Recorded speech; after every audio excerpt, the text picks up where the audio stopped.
थाकल बा नयनवा सुख भइल जिंदगी के हुसूल राह देखी थाकल बा नयनवा सुख भइल जिंदगी के हुसूल राह देखी थाकल बा नयनवा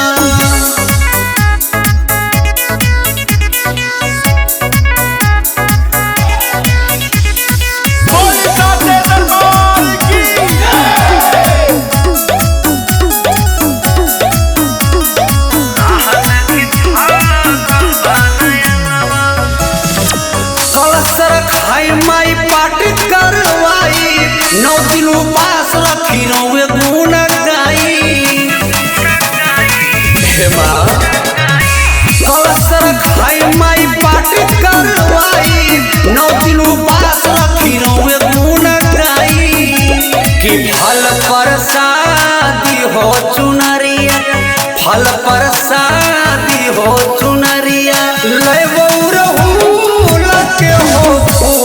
राह देखी थाकल बा नयनवा सुख भइल जिंदगी के हुसूल राह देखी थाकल बा नयनवा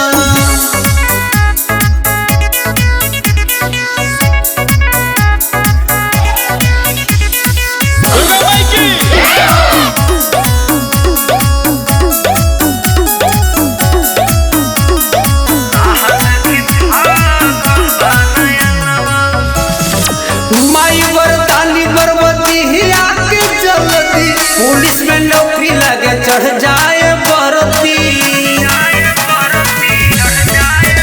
हाँ माई वरदानी गर्भवती हिया के जल्दी पुलिस में नौकरी लगे चढ़ जाए वर्दी